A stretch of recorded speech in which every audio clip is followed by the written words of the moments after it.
on that, we agree. As you said, like we agree that proteins, unlike cellular life, do not share universal common ancestry, right? We disagree about cellular life, but we agree that proteins don't share universal common ancestry. Proteins don't share universal common ancestry.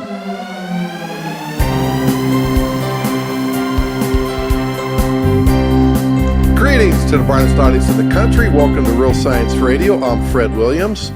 And I'm Doug McBurney, Bible student, science geek, amateur comedian. Fred, it is great to be back with you talking about real science on Friday. So the question is life more perfect than we imagined despite the problem of evil?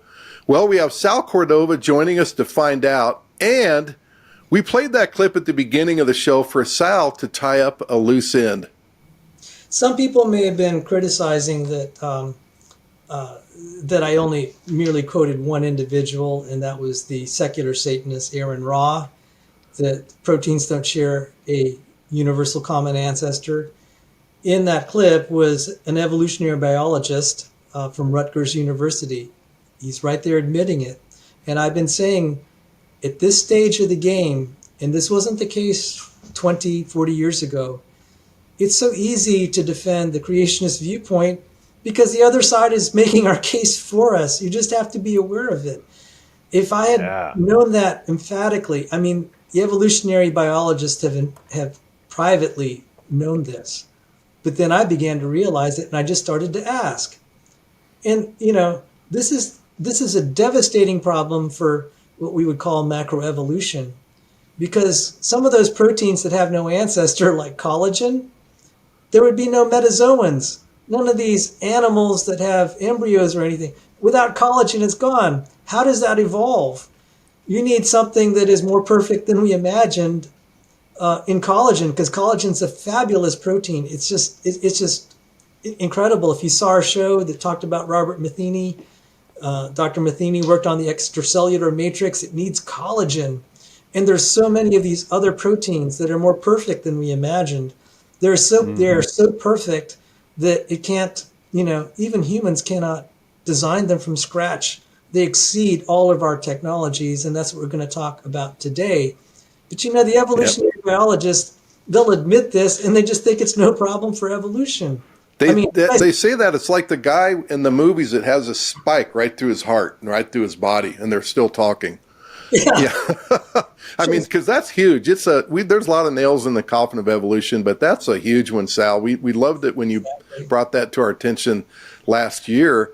And, again, you've got a clip of this other molecular biologist saying the same thing, admitting this. He's got that big spike right through the heart of evolution. And it's amazing that they still, promote that theory. But again, great to have you back, Sal, to talk about, is life more perfect than we can have imagined? Yes. And so thank you for introducing, basically it's like a bad Monty Python bit with the spike. Maybe we could do a Monty Python type spoof on that very distinguished fellow from Rutgers University, which used to be a distinguished, back when there were distinguished universities. I think Rutgers was among them at some point. And so he's somebody, and we appreciate you bringing that. But we've got Sal Cordova. He's a molecular biophysics researcher. He recently published a paper on structural bioinformatics through Oxford University Press, which relates to today's topic. He's a PhD student in biomolecular engineering, despite already holding 5 science degrees. How many degrees does a guy need, Sal? He's got a master's in biology, applied physics from Johns Hopkins, undergrads in electrical engineering, mathematics, computer science. He's a graduate of Dulles Aviation Flight School. He's a licensed pilot, so he flies around too. And prior to all this, he studied concert-level classical piano just to make the rest of us feel like we just haven't accomplished much at all.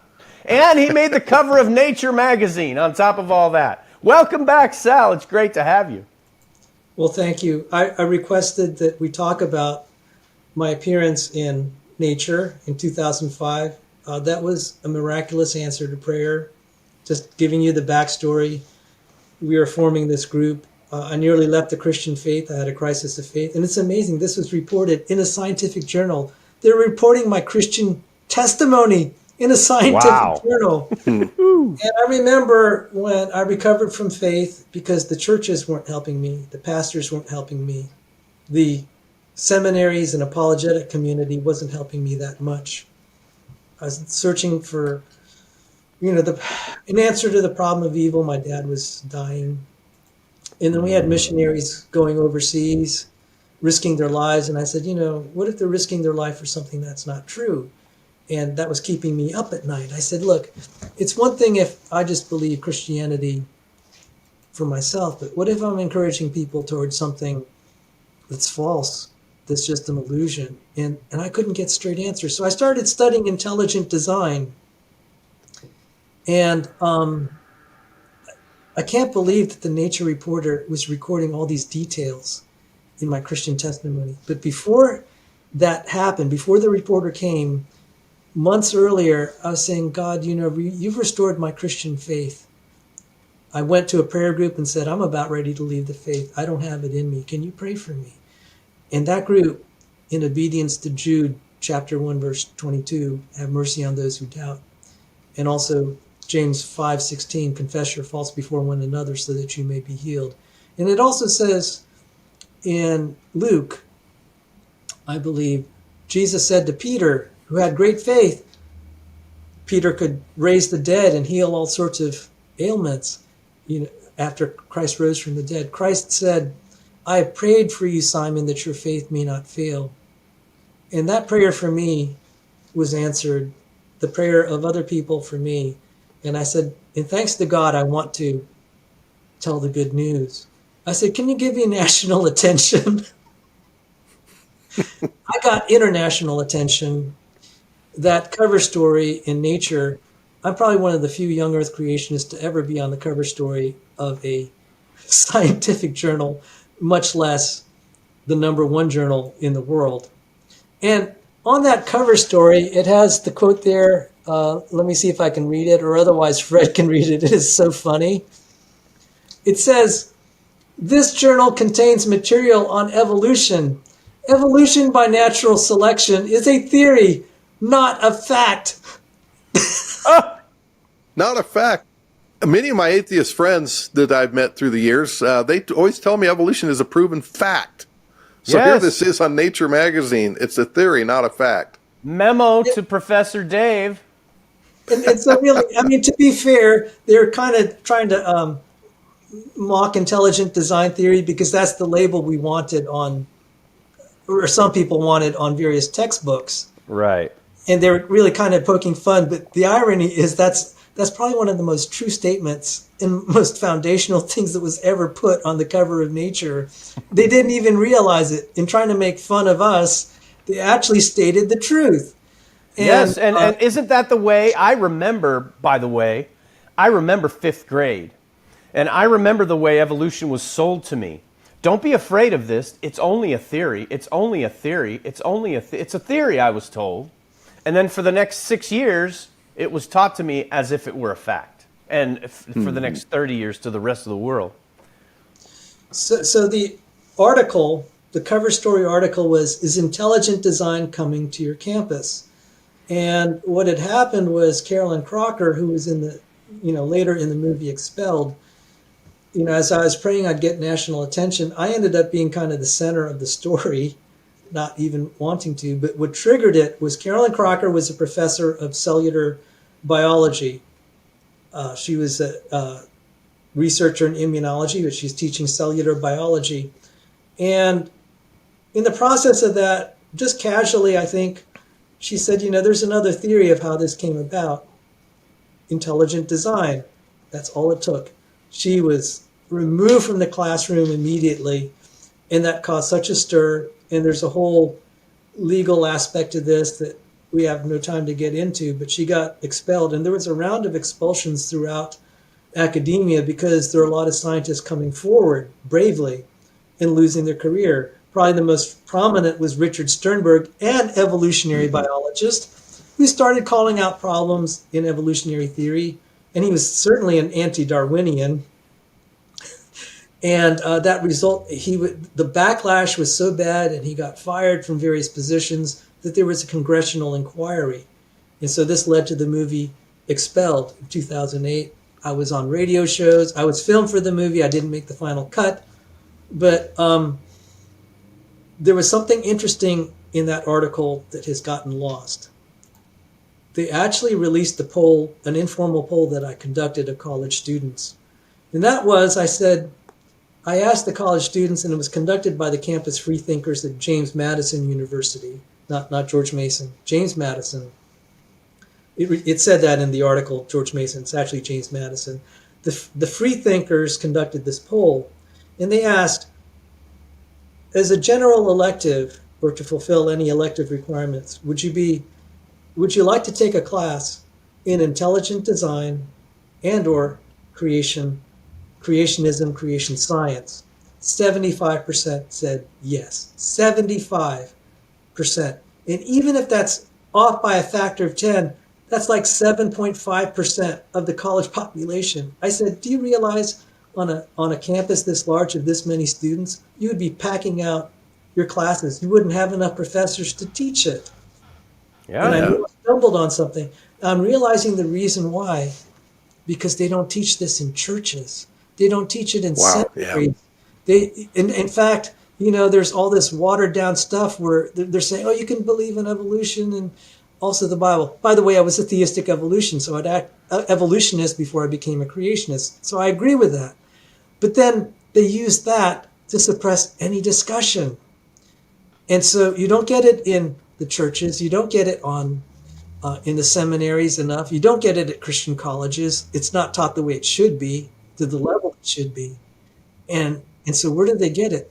Nowhere, except maybe if someone's lucky enough to stumble on a book or a YouTube channel, etc., or visit a place like the Institute of Creation Research. It's not there. So I just wanted to say, look, the interest is there, and I'm working. So a lot of these radio shows that I've been privileged to appear on has actually been testing out the material I'd like to share. So I'm really glad I've gotten I've gotten great response from the people that have viewed this, that they want more of it. It's like, okay, this is what I'm going to put in my intelligent design course. Awesome. I love it. And by the way, a large percentage of our audience are homeschoolers, and the wonderful thing about homeschooling is that you can start teaching your children college-level material starting at about the age of 5.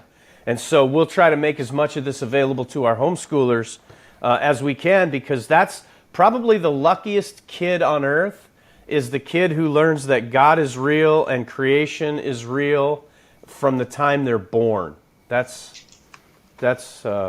Anyway, that's the greatest blessing you can give to your child, is to teach your child that God is real and creation is real.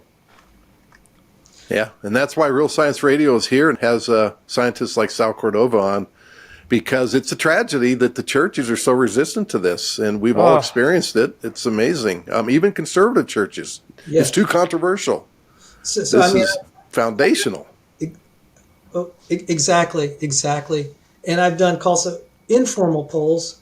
I've asked people that have, longtime Christians, when was the last time your pastor, not a visiting speaker, when was the last time your pastor defended the creation viewpoint from the pulpit and gave evidence and reasons to believe in creation? When was the last time your pastor gave a talk about Noah's flood and the evidence for it? Amen. And a lot of them said, I've been in church 40 years. 0. I'm like, that was not an unusual response. Thankfully, I had a pastor in Long Solomon who had a background in chemistry and archaeology, and he touched on those subjects, not in detail that we do here. I at least had one. This is how, some of the most central things that would actually help someone with their Christian faith, it's avoided in the churches. It's avoided in places. So I'm really excited about this. And so, I'm looking forward to addressing it. And also the problem of evil, because I've looked at polls. Why do the youth lead the faith? The two biggest ones are science and the problem of evil. And I'm going to try to cover that today. So I'm going to get a little philosophical, but I'll actually show some science to it. And then I'll show about, we've talked so much about real science, so you could visit some of the other shows. But that's the topic of today. By the way, the other issues were peripheral, but I thought one of them was the hypocrisy in the church. So it's like, well, I can't fix that, okay? So, not in this show anyway. So, Right. Well, you have to remind those kids that only the people in the church are capable of being hypocrites because we have a standard higher than ourselves to which we often don't attain. So I'm going to cover, I think the thing that has broken people the most, and it nearly broke me, is the problem of evil. And I'm going to touch on that, but I'm going to weave science into this. So maybe I'll just go right into what was on my heart to share on More Perfect Than We Imagine. Now, Daniel Dennett wrote Darwin's Dangerous Idea. Ironically, he got half of it right. He got one part of it right. He says in that book, and by the way, Richard Dawkins was gushing over this guy, saying, what a great book. This is landmark.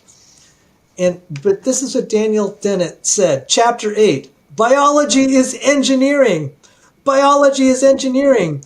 I remember evolutionary biologists getting on my case, says, you don't belong in this. You don't belong in this debate because you're not a biologist. Well, Daniel Dennett came to my defense here. And I'd say, I'm an engineer, and biology is engineering. You got it right here by a Richard Dawkins endorsed, blessed, ordained evangelist of Darwinism. He says, biology is engineering. Now, let me read this quote from his book. It's half right, and you can probably figure out what's the other side, the other half that's wrong, but I'll read it. I want to make out the case that the engineering perspective on biology is not merely occasionally useful, not merely a valuable option, but the obligatory organizer of all Darwinian thinking and the primary source of its power. So even Darwinism will fail without engineering, an engineering perspective. It even fails without, you can't even have Darwinism without a design perspective. That's the irony. Obviously, the thing he got wrong was that Darwinism is the creator of the designs. Yeah. It's like they're bumping up against that huge elephant in the room of intelligent design, and it bleeds into their thinking. They, if they just realize, hey, I should embrace this big elephant in the room because you can't get around it, but that's what they're doing. And then, okay, so what's the refutation of Darwinism? We covered it in another show, but briefly, we're finding out in the last 15, 20 years that Darwinian processes lead to loss of genes and complexity in organs. Oh my goodness. You have wingless beetles, you have blind cavefish, you have parasites that lose organs like their stomach. I mean, natural selection happens. It just doesn't build complexity the way Darwin envisioned. It's actually Darwin's own hypothesis has actually falsified itself. And this is a theme that you'll hear me harp on. There's a lot of self-destruction going on in evolutionary biology. Our job has gotten so easy now. This is the right time to be having an ID creation course. Jesus said, if you don't believe in me, and there are a lot of people that are on the fence, they don't quite believe in Jesus. Jesus said, if you don't believe in me, John 10:38, study the works. Study the works. And this is, I'm just going to say, look, the works are so powerful, even the evolutionary biologists are having to self-destructing at this point. Their own experiments are the material I'm going to just reference. You could decide for yourself. So we have titles like Genomes Decay Despite Sustained Fitness Gains. So, and that's not in Creation Magazine, right? No, that's not in the CRSQ. The National Academy of Sciences. Another top-tier journal from a top-tier organization. And then the funny thing was we have books like this that say survival of the sickest. Yeah. Yep. We'll link to that show that we did with you on that, Sal. Thank you. Yeah. And by the way, I did study bioinformatics under evolutionary biologists. I mean, these are sweet guys. I hate just destroying the thing that they've, I mean, I'm sorry I have to be at odds with them because a lot of them are really sweet people, but their theory is wrong and it's destroying lives. Yeah, so Sal, you're talking about gene loss driven by evolution. I mean, gene loss. I thought we were supposed to gain genes. I thought we were supposed to gain information over time. How is evolution supposedly working? And, and you mentioned some of the mutations that are harmful. Well, if I recall, and Doug, remember from Professor Dave when we refuted some of his stuff, he was using legs growing out where antennas are supposed to be there for flies. And somehow that's evidence of evolution. I know. I've debated PhD scientists who claim that cancer is evolution. Yeah. I mean, the definition is just so amorphous. You could make it whatever you want. What I'm going to do, let me just, okay, so if I were teaching this course, I would just read from Charles Darwin's own work. He said, "One cannot look at this universe with all living productions in man without believing that all has been intelligently designed." Who said that? Charles Darwin. I thought you said Obviously, Charles the Darwin. but or the yet. He said, "Yet when I look at to each individual organism, I can see no evidence of this." Wow. So he had it half right, just like Daniel Yeah. Dennett. One Right? cannot look Yeah. at this universe with all living productions in man without believing that all has been intelligently designed. Yet when I look at each individual organism, I can see no evidence of this. That's because of his now falsified theory of natural selection. And his Yeah. worldview. And 150 years later, with all we know about genetics and the cell and DNA and all these things that are clearly So there you have designed. it. This is what's at stake. Darwin himself, if he had his knowledge correct, he wouldn't say, "Yet I can see no evidence of this," because now this is what this particular show is. I'm going to show the evidence. I'm going to reference it. But he's saying all is intelligent design. You got it right there, except for his falsified theory. Yeah. And and I want to be compassionate about the problem of evil here, because that nearly broke my faith. I said, how can the world be intelligently designed? It's just awful. So this is, again, I'm going to quote Charles Darwin. "This very old argument from the existence of suffering against the existence of an intelligent first cause seems to me a strong one, whereas just remarked, the presence of much suffering agrees well with the view that all organic beings have been developed through variation and natural selection."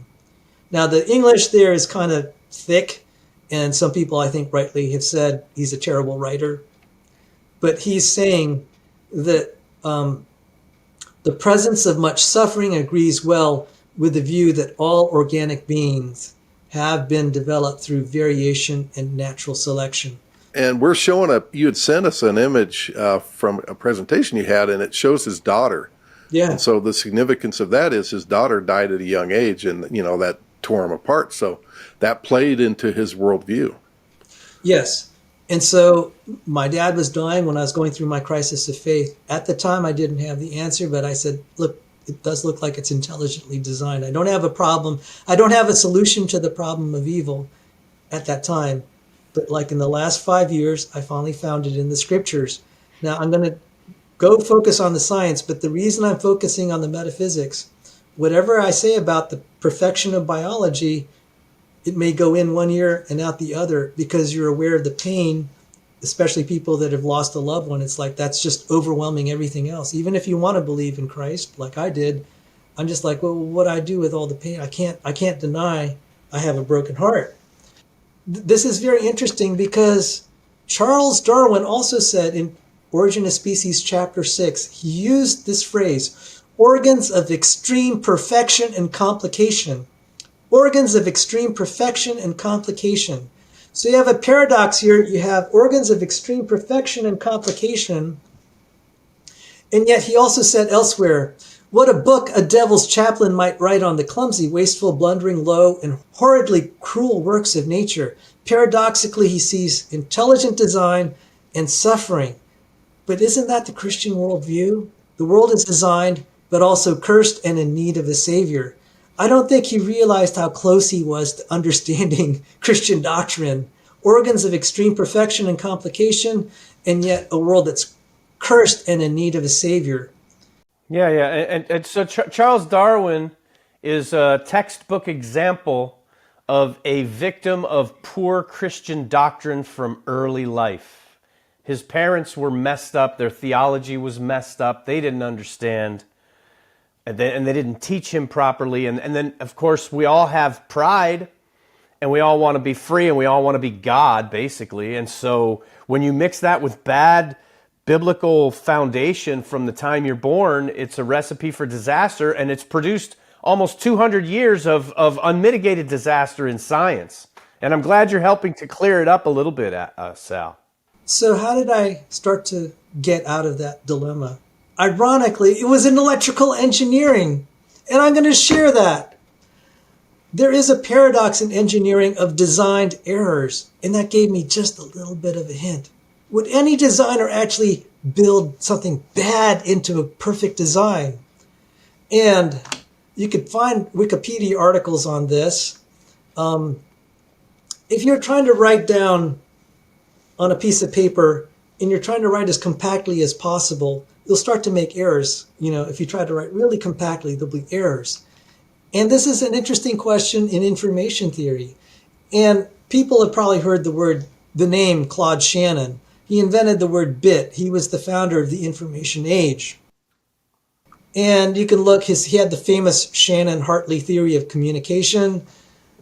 And it's a forgotten thing, but I studied this communication engineering. It says the noisy channel coding theorem. The noisy channel coding theorem. You can actually look it up on Wikipedia. And I looked at that. And my professor is saying, look, the way we design compact discs is we deliberately put errors in them and fix them. We deliberately put errors in them and fix them.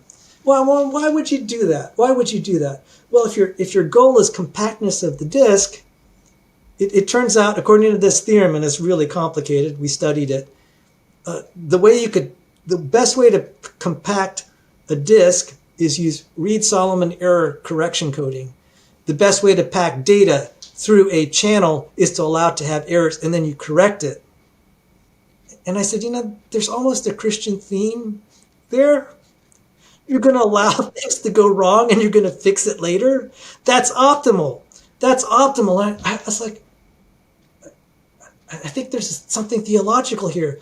But because it had the veracity of the math to it, it started to resonate with me. And then when I was arguing with biologists, they said, the designer's so stupid because he has DNA repair mechanisms. You should have designed it so it didn't break to begin with. And I knew it. I said, you guys are so clueless, because that's exactly the way we design compact discs. You have a repair mechanism. You allow errors and then you correct it. And then it started to dawn on me. I said, you guys have no clue. You guys are not engineers. You totally see this, but you're also not novelists either, or understand human condition. So I gave you this is a hard proven mathematical fact, and it is applied throughout all of the stuff in engineering on so many levels. So when they're saying, look at all the bad design and it goes wrong, it's like, you have no clue what you're talking about. You can have perfect design allows for errors. This is a mathematical truth.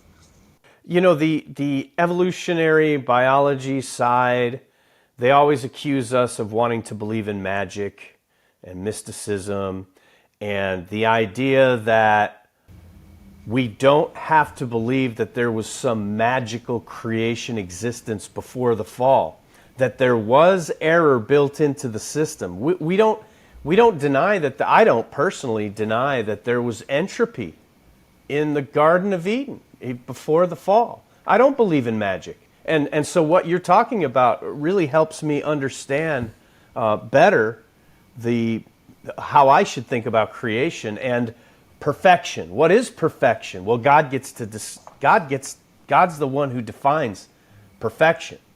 And it sounds like you're describing his work.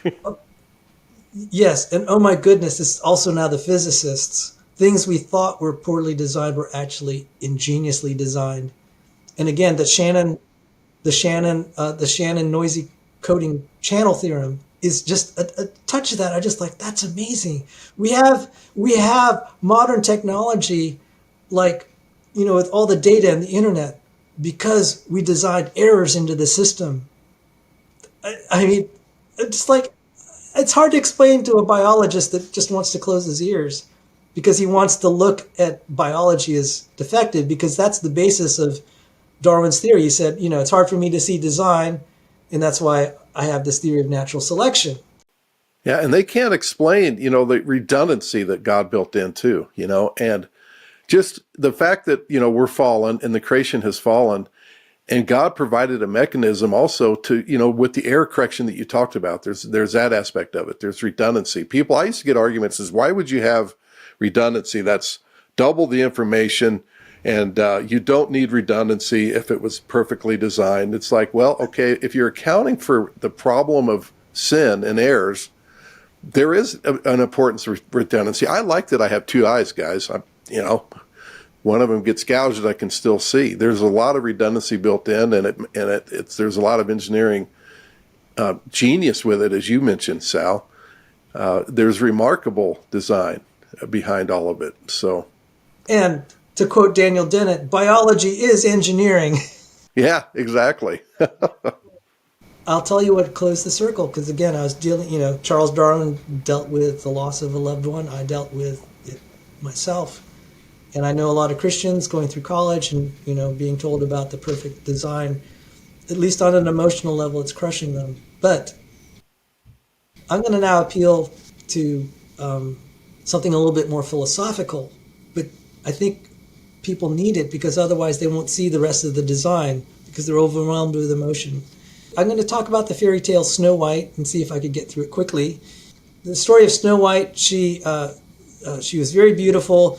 Her real mother died, and then there was the evil queen stepmother. The evil queen stepmother was so jealous of Snow White's beauty, tried to kill her. She died with a poison apple. The prince comes along, and then the dwarf accidentally knocks her glass coffin, and she comes back to life. And then they destroy the evil queen mother, and then the prince and Snow White get married. They live happily ever after. Now, I read that whole story in much longer detail to my Bible study, and I asked the Bible study, I said, what would happen if there were no evil queen mother? Would that story be as beautiful? All of them said, of course not. I said, you see, you need a little bit of bad. It makes something very beautiful. And that is a theme in the New Testament. The Apostle Paul said, miseries in the present life followed by death make heaven all the more meaningful. In the King James and English Standard Version, this momentary light affliction is building for us an eternal weight of glory far beyond all comparison. The suffering in this life makes meaningful the next. And I was like, oh, now I have the answer for at least one part of the problem of evil. There's more stuff that deals with Deuteronomy chapter 13 and the snake in the Garden of Eden, but that gave me hope. I said, look, I can't think of any happy ending that didn't have tragedy somewhere along the way. I said, if you're a great playwright, wouldn't you write the story like that? And it's amazing that maybe people didn't realize it was subconscious. The idea of someone dying and being resurrected like in Snow White, doesn't that have like a really Christian theme? Isn't it like the human longing there for eternal life, to suffer, to die, and then to live happily ever after? You don't just, when I was younger, I thought, oh, I'd like to live happily ever after here and then go to heaven. But the more beautiful story is that way. The reason I share that, I said, if you could at least accept it hypothetically as plausible, then you could see the scientific side of design. So, Sal, one of examples that you've shared with me before that would be great to talk about when you talk about, life is more perfect than we imagined, is this whole thing they've discovered with migrating birds and being able to detect the magnetic field to navigate. I really find that one just super fascinating, among many others. I mean, there's so many great things. Could you elucidate on that? Yes, I will. To get to that point, because that's actually one of the more complicated examples, I'm going to start with an article from the New York Times by Natalie Angier, who is a stark raving atheist and Darwinist. But she wrote, okay, I'm just saying this. Look, if she can see this, then everyone should see this. This is what I say. I love quoting the other side because they're making the case for me. She wrote this article seeing the natural world with a physicist's lens, seeing the natural world with a physicist's lens. And she said, the basic building blocks of human eyesight turn out to be practically perfect. Scientists have learned that the fundamental units of vision, the photoreceptor cells that carpet the retinal tissue of the eye and respond to light, are not just good or great or fabulous at their job. They are not merely exceptionally impressive by the standards of biology. With whatever slop and wiggle room the animate category implies, photoreceptors operate at the outermost boundary allowed by the laws of physics, which means they are as good as they can be, period. Each one is designed to detect and respond to single photons of light, the smallest possible package in which light comes wrapped. Light is quantized, and you can't count half a photon, said William Bialek, a professor of physics and integrative genomics at Princeton University. This is as far as it goes. Photoreceptors exemplify the principle of optimization, an idea gaining ever wider traction among researchers, that certain key features of the natural world would have been honed by you have to put sick here because they honed by evolution, really, the designer, to the highest possible peaks of performance, the legal limits of what Newton, Maxwell, Pauli, Planck, and Albert Einstein will allow. Scientists have identified and mathematically anatomized an array of cases where optimization has left its fastidious mark. For example, the way a shark can find its prey by measuring microfluxes of electricity in the water, a tremulous millionth of a volt. It's actually volts per nanometer strong, or volts per meter, nanovolts per meter, which is, as Douglas Fields observed in Scientific American, is like detecting an electrical field generated by a standard AA battery with one pole dipped in the Long Island Sound and the other pole in the waters of Jacksonville, Florida. In each instance, biophysicists have calculated the system couldn't get faster, more sensitive, or more efficient without first relocating to an alternate universe with alternate physical constants. Other researchers have shown that E. coli microbe navigating its way through a chemically chaotic environment and over to food relies on a similar algorithm of compare, contrast, act. Although in this case, the note trading takes place between surface receptors on the bacterium's front and aft. The reliability of its decision-making is so high, said Dr. Bialek, that it couldn't do much better if it counted every single molecule in its environment.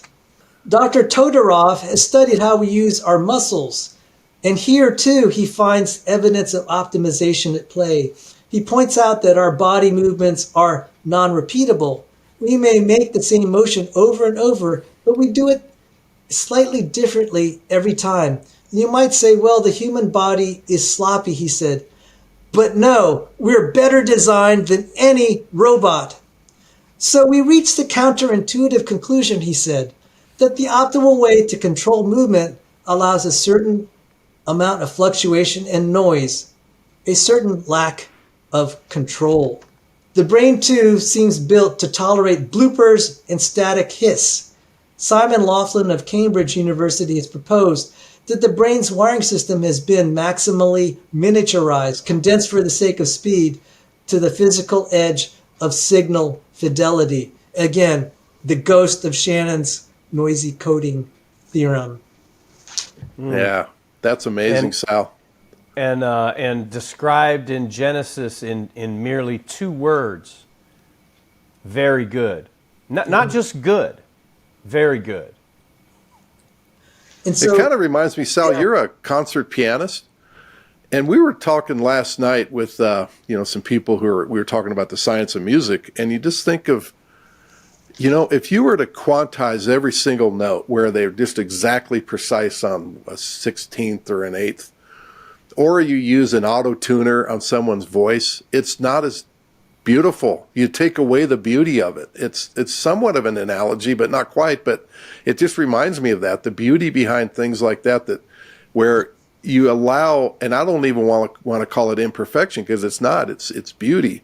someone's not going to sound as good if they don't have a certain sway in their voice. You're trying to auto-tune everything precise. It's not as nice. Precise is not as nice. Yes, I actually had an essay because I also tuned pianos. You actually have to tune them imperfectly to be able. When you tune it imperfectly, it becomes actually the perfect way to tune them. What they call equal temperament tuning, and it makes possible all these beautiful pieces and then orchestras.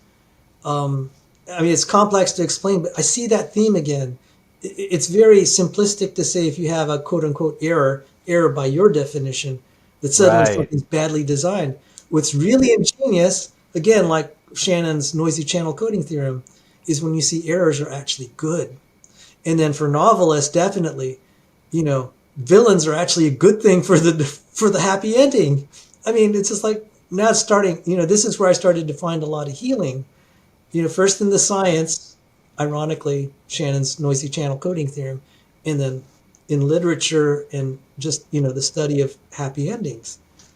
I have another example before we get to the bird magnetic compass. So now I'm saving it for last. There are so many other examples. Okay, here's another one. This is courtesy James Tour. He wasn't the primary researcher, but he reported on this. And he has this essay, this was in his criticism of Farina, this came up. It's beautiful. He said, why don't cells overheat? A microelectronics processor functioning with the capacity of a human brain would need at least 10 megawatts to operate. This is equivalent to the output of a small hydroelectric power plant. The human brain needs only about 10 watts. Surely some of that thanks to what they call chiral induced spin selectivity. Biology, our brains can control the spin, the orientation of individual electrons. Not only are we controlling molecules, we're controlling not only atoms, but even subatomic particles like the electron, its spin. We can't really quite do that. He was saying no chemist can do what biology does. And because of chiral induced spin selectivity, that contributes to the ability for biological systems to have just fabulous efficiency in creating all sorts of the chemicals it needs, just huge yield rates, like 99.9%, which they can't achieve in the lab because they can't control the spin of the electron. And our brains don't overheat. Otherwise, we would incinerate. That's an example of optimality. You see, it's going to be so hard to refute all this. Up until this time, they were saying, well, Darwinian evolution optimizes for that, and that's been all falsified experimentally. There's also theoretical. So now we're at this stage. We could share stuff that wasn't available to me 20, 30 years ago, or when that nature poll came out. It's now the time is really ripe to share this because we have this flood of stuff. Yep. So before we do this example that I just love on bird migration, so our audience was not super happy with our last show. We got a couple of complaints because, Doug, we forgot to do the interesting fact of the week. Oh, that's right. And we know that our fans love that segment. We're going to do a real quick one, and then, Sal, we're going to get back to your example of this happens the when perfect we have design. When we have very interesting guests, sometimes we forget about the mundane. but let's see if we can stump Sal. That would be something. Okay, so here is the interesting fact of the week. What critter can move its dorsal fin back and forth as quickly as 35 times per second in order to propel through water? And I'm going to give a clue that should help. It's equine-esque. All right, well, so you've already given a couple clues that it has a dorsal fin. That helps. Yeah. And it's moving through water, so that helps. But without the final clue, I would have never guessed that it was a seahorse.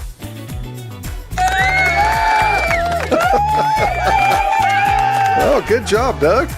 Well, that was too many clues. Yeah, that would have been almost impossible without that clue. So I had to give you the opportunity to to get that one. I'm going to ask one real quick one for our guest, Sal Cordova. There you go. So, what shrimp species is sometimes called the thumb splitter because of its incredibly powerful strike of its club-like claws? And actually, you'd probably have to be in an aquarium. That is so out of my. Okay. Yeah, that one's not fair. That level of organization is way beyond it. We've talked about this creature before and its incredible design. It has the power of a .22 bullet. You don't want to be near it when it's using this mechanism. It's called a mantis shrimp. The mantis shrimp. Yeah, it can crack the side of saltwater tanks. And it's called a thumb splitter.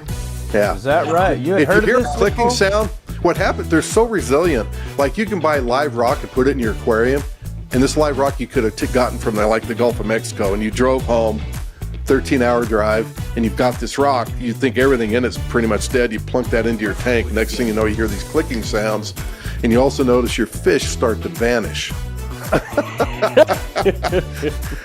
So pretty incredible creature that has a really good way of dismantling its prey, incapacitating them, and then chowing down on them. Yeah. So that's the mantis shrimp. So, okay, Well, Sal. I just want to let you know, Fred, that Nicole got that off camera. She knew it. Oh, she knew that one. Okay, gotcha. So, yeah. So there you go. Example of the benefits of homeschooling. Okay, so Sal, let's get back to life is more perfect than we imagined. So I promised we'd talk about the bird quantum magnetic compass. Now, if you Google that, you'll actually see man-made quantum magnetic compasses. The ones that are man-made are nowhere near as good as what God has made. But we are beginning to appreciate what God has made, because when we try, we're not as good as an engineer is the great engineer in the sky. So we are always fascinated that these birds could navigate huge distances. One of the birds being the Arctic tern, that could fly from North to South Pole and have waypoints along the way. They could actually go into the middle of the ocean where they go to rest on their way. And it's the same location, and all the birds. It's like if you've ever flown an airplane and tried to navigate out in the sea, how do you know where you are? Because everything looks identical. But they're able to sense the magnetic field. And what's amazing is if one is a pilot, the magnetic compass is the instrument you least like to navigate. It's like, this is so imprecise compared to like our radio navigation, and definitely not as good as GPS. And yet the bird is able to sense variations in the magnetic field. And so the scientists were curious how this could be done. And by the way, up until now, we're able to use quantum mechanics to sense magnetic fields in cryogenic environments. They were amazed that the bird could do this at room temperature. And there's this physics paper, Sustained Quantum Coherence and Entanglement in the Avian Compass. In artificial systems, quantum superposition and entanglement typically decay rapidly unless cryogenic temperatures are used. Could life have evolved to exploit such a delicate phenomenon? Of course, my answer is no. Certain migratory birds have the ability to sense very subtle variations in Earth's magnetic field. Here we apply quantum information theory and the widely accepted radical pair model to analyze recent experimental observations of the avian compass. We find that the superposition and entanglement are sustained in living systems for at least 10 microseconds, exceeding durations achieved in the best comparable man-made molecular systems. The conclusion is starkly at variance with the view that life is too warm and wet for such quantum phenomenon to endure. God can do it better. Man can do it well, but God can do it better. Oh man. And Sal, I want to kind of put a bookmark here, and I don't want to go off, on a side trail here. But when you mentioned, quantum mechanics and how scientists are finding that this is built into these birds that migrate into their eye. I'm looking at an article right here from Nova, and it's from their physics and math section, a bird's eye view of quantum entanglement. And it got me thinking before we did this show last night that, quantum entanglement was something that Einstein opposed his whole life. And we're eventually going to do a show on this, but he opposed it because it was a contradiction. It flies in the face of special relativity. Now, I know that'll upset, probably quite a few of our listeners and definitely the atheists that tune in, but it is a contradiction to special relativity because they're getting information from quantum entanglement. We know that that information is faster than the speed of light. And so, I heard this one professor of physics. He was on a show with Neil Smoking deGrasse Tyson. And he said that, he said that Einstein was proven wrong, that information can travel faster than the speed of light. But then he backtracks and goes, but he's really not wrong because that information is useless. So my question to you, Sal, is this information, if true, if this science is all proven out and there's really good experimental evidence for this, if they're using quantum mechanics and quantum entanglement, is that useless information? Sure doesn't seem like it. They're able to follow the magnetic field. But sorry, I just answered the question for you, but I'll let you comment on that. That's over my pay grade. And even though I've studied quantum mechanics and special relativity, those are questions we don't cover in class. Yeah. So I just found it interesting. And again, I'm just bookmarking this, But I mean, this touches on things. One thing that is happening is we're seeing biology uses a lot of quantum technology that's far beyond. And since we're talking about bookmarks, there's a lot of stuff with quasi-particles. So we have the standard particles of electrons, protons, neutrons. But in solid state physics, we have things called quasi-particles. And there's just so many of them. Mm-hmm. And biology uses a lot of these quantum quasi-particles in ways that we don't know how to use. I mean, there is so much quantum mechanics and it's being leveraged. The eye uses quantum confinement. The evolutionary biologists will say the eye is so lousy, the human eye that's designed terrible. Let me see if I could share this quote if I have it. It's so juicy. Okay, just so you guys know, I'm actually making bookmarks for our next show topics. I've got the prokaryote, eukaryote, quasi-particles. Yep. Quantum entanglement. Yeah. From the Proceedings of the National Academy of Sciences, Mueller cells are living optical fibers in vertebrate retina. And it says, contrary to what real scientists, not evolutionary evangelists, real scientists, physicists studying the eye, they said in that article, the increasing refractive index with their funnel shape at nearly constant light guiding capability make them ingeniously designed. Yeah. Life is more perfect than we imagined. So, Sal, can you share another example with us? The final example, Stuart Burgess. Nathan Lentz, evolutionary evangelist, has been saying the hand, the ankles, the body is terribly designed. Nathan Burgess, former Cambridge professor, he had studied robotics and biomechanics for 40 years.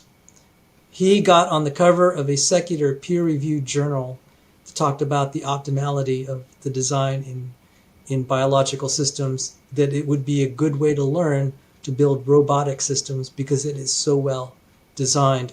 So someone on our side is on the cover story of a major secular journal. We are moving forward quietly, but we are moving forward. And so there's your terrier. That's another terrier there. Yeah, ripping at the rats of evolution. Yes.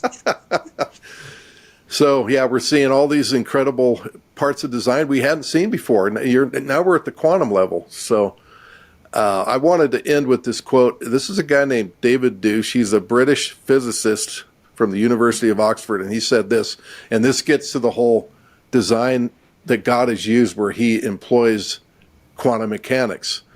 So this is what he said: despite the unrivaled empirical success of quantum theory, the very suggestion that it may be literally true as a description of nature is still greeted with cynicism, incomprehension, and even anger.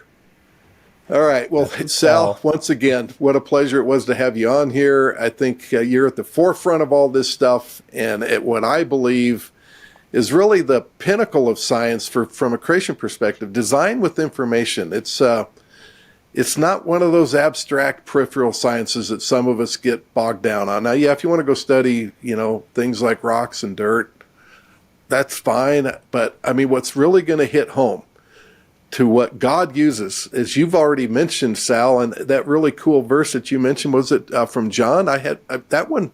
We learn stuff all the time at Real Science Radio. What was that one again? John 10:38. If you do not believe in me, believe the works. That is so awesome. And then, of course, we've mentioned Hebrews 3:4. For every house is built by someone. I mean, we know even a child can look at a house and know that was designed by someone. Romans 1:20, God's invisible attributes are clearly seen by the things that are made. So, Sal, we'll be staying in touch, and we pray for your continued success and in all your endeavors and research for creation and creation science, real science. So, again, kudos to you, and thanks again for coming on the show. Thanks, Sal. Thank you for having me. All right. So for Doug McBurney and our special guest Sal Cordova, I'm Fred Williams of Real Science Radio. May God bless you.